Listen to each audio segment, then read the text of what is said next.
2 Samuel 19.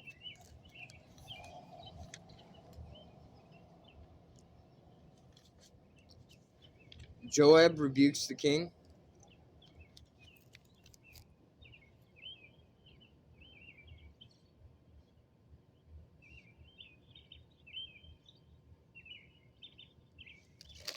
Word soon reached Joab that the king was weeping and mourning for Absalom. As all the people heard of the king's deep grief for his son, the joy of that day's victory was turned into deep sadness. They crept back into the town that day as though they were ashamed and had deserted in battle. The king covered his face with his hands and kept on crying, "Oh, my son Absalom! Oh, Absalom, my son, my son!" Then Joab went to the king's room and said to him, "We saved your life today, and the lives of your sons, your daughters, and your wives and concubines. Yet you act like this, making us feel ashamed of ourselves. You seem to love those who hate you and hate those who love you. You have made it clear today that your commanders and troops mean nothing to you. It seems that if Absalom had lived and all of us had died, you would be pleased. Now go out there and congratulate your troops, for I swear by the Lord that if you don't go out, not a single one of them will remain here tonight. Then you will be worse off than even ever before." So the king went out and took his seat at the town gate. And as the news spread throughout the town that he was there, everyone went to him. Meanwhile, the Israelites who had supported Absalom fled to their homes. And throughout all the tribes of Israel there was much discussion and argument going on. The people were saying, "The king rescued us from our enemies and saved us from the Philistines." But Absalom chased him out of the country. Now Absalom, whom we anointed to rule over us, is dead. Why not ask David to come back and be our king again? Then King David sent Zadok and Abiathar, the priests, to say to the elders of Judah, "Why are you the last ones to welcome back the king into his palace? For I have heard that all Israel is ready. You are my relatives, my own tribe, my own flesh and blood. So why are you the last ones to welcome back the king?" And David told them to tell Amasa, "Since you are my own flesh and blood, like Joab, may God strike me and even kill me, if I do not appoint you as commander of my army in his place." Then Amasa convinced all the men of Judah, and they responded unanimously. They sent word to the king, "Return to us and bring back all who are with you." David's return to Jerusalem.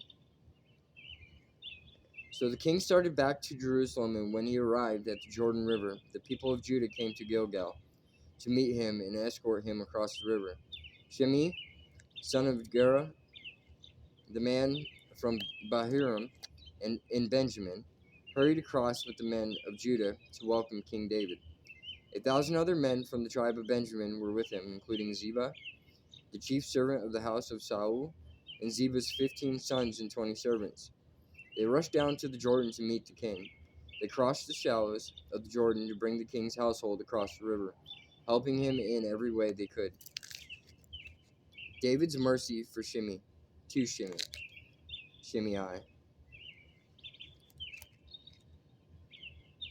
As the king was about to cross the river, Shimei fell down before him. "My lord the king, please forgive me," he pleaded.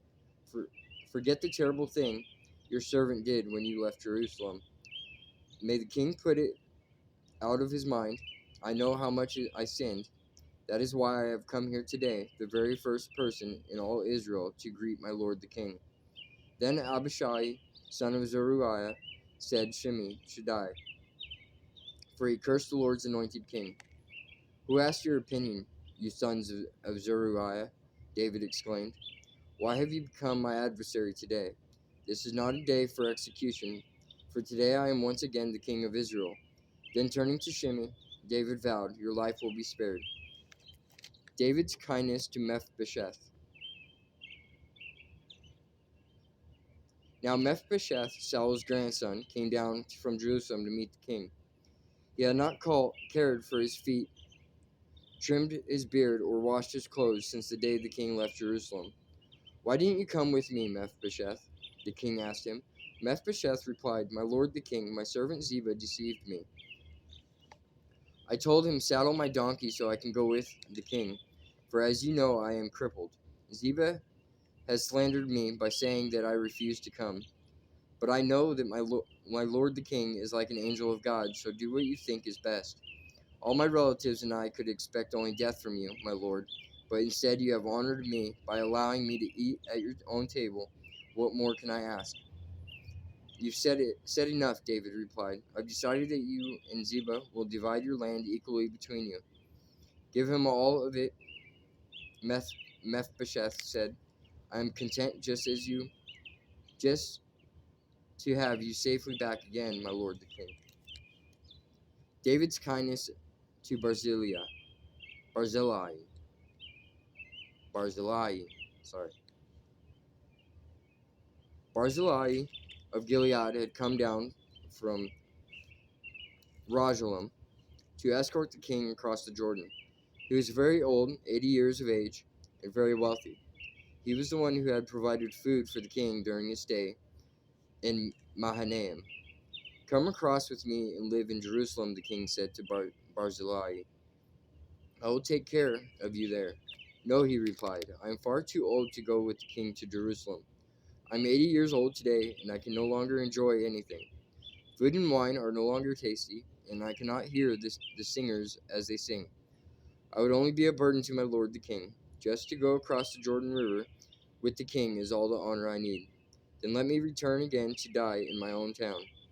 There my father and mother are buried, but here is your servant, my son Kimham. Let him go with my lord the king and receive whatever you want to give him.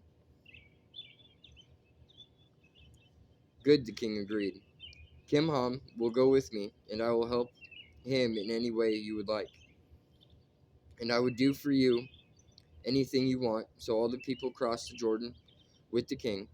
After David had blessed Barzillai and kissed him, Barzillai returned to his own home. The king then crossed over to Gilgal, taking Kimham with him. All the troops of Judah and half the troops of Israel escorted the king on his way. An argument over the king. But all the men of Israel complained to the king. The men of Judah stole the king and didn't give us the honor of helping take you, your household, and all your men across the Jordan. The men of Judah replied, the king is one of your own kinsmen. Why should this make you angry? We haven't eaten any of the king's food or received any special favors.